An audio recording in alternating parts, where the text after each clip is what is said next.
Hey there YouTube. Today I've got something cool and fun to show you guys.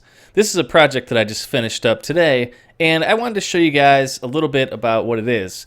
It is basically a project where I took an old dresser and I converted it to have a secret little compartment that you can store guns or jewelry or anything you really want in it, and no one would really know it's there unless they pay really close attention. It really wasn't too hard to make. It did take a lot of different tools and stuff. Pretty much everything I had at home. There's only a couple things I had to go out and buy, so it really didn't cost me too much money. I just had to buy the little MDF board, and that was pretty much it. So this is far from a step-by-step tutorial video, but I just wanted to upload this to give you guys a brief overview of the steps that I took to make this. Now, there are some things that I would probably do differently, and I'll probably review that at the end.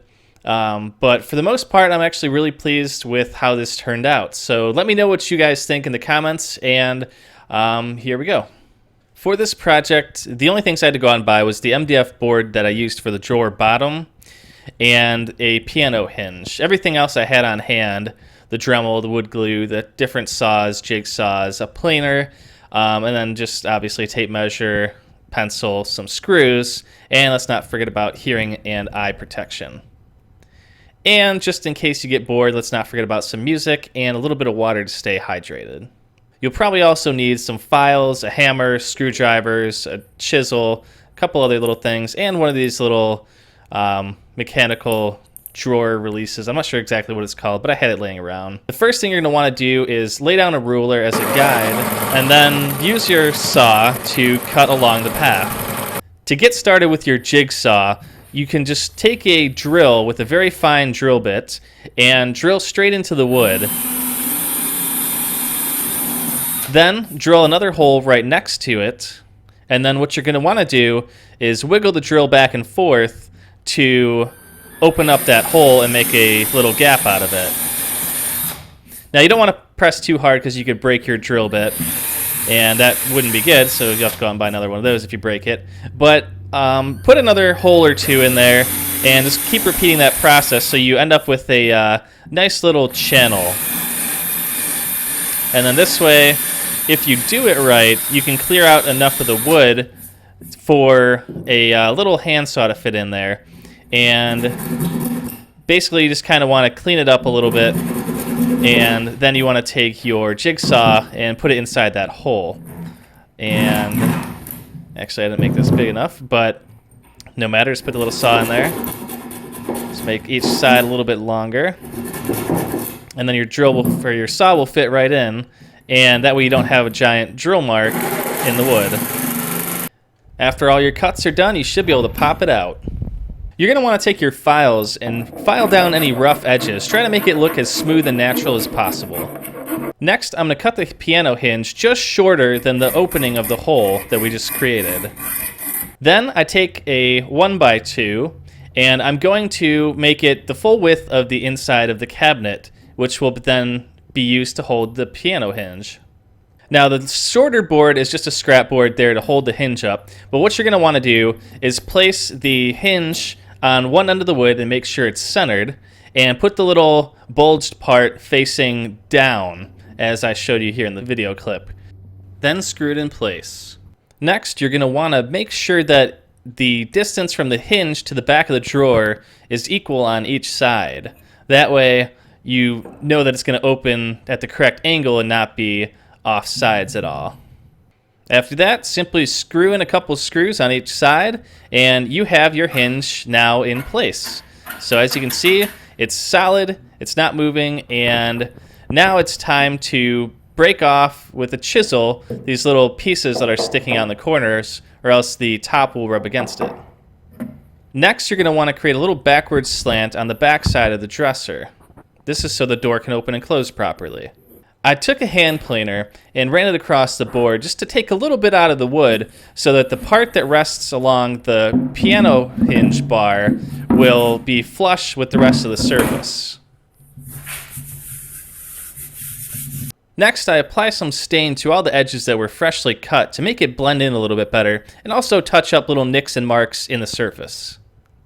Now I attached the little magnetic latches, and I stood it off from the edge with a couple of boards, and as you see here, the top will basically go right on here, and it has enough strength with the two of them to lift it up. So all you have to do is push down to lock it, and then it should be relatively flush, and then push down again to unlock it. While I had the lid on the desk, I used a pencil to mark all the holes and unscrewed it from the bar and attached it to the underside of the top. This makes it a lot easier as it's almost impossible to screw all those in when it's inside there. Now all you have to do is line it back up and put your screws in.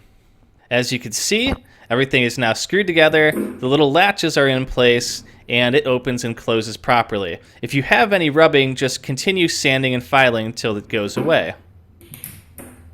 Next, I placed a few little support bars along the sides and back of the inside of the dresser.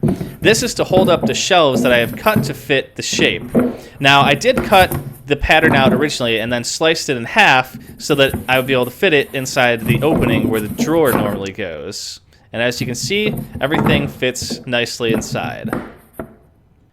In the front corners, I attached a couple little boards that have a little notch that actually goes underneath the board to provide some support, since you can't really screw anything into this wood. So it's definitely got strength, and I'm going to put something in the middle here in a second that will shore it up and make it strong. So one thing I did notice is that my little latches weren't completely level with each other, so sometimes one stays down and one doesn't want to go back down. So you can adjust that with sanding and adjusting the little grooves for them. Here's a shot inside. Basically, you can see the bars along the side over there, the one in the front, the middle on the back holds up the middle of the two pieces, and then the same thing on the other side. I put a screw through the center with the washer on each end that holds the two pieces together, and they act as one. And it is very solid now. It can definitely hold a decent amount of weight. And the project is now complete, other than having to finish restaining the top. And just like that, we've got our guns inside there, and that is a Glock 22 with 5 magazines and a shoulder holster. So as you can see, it fits very nicely, and I actually took off the front little magnetic catches because I realized all you have to do is push on the back of the drawer and the desk will pop open. It wasn't sitting flush, so I took those out, and now it sits flush, and I still am able to get inside of it. So I think it turned out really well.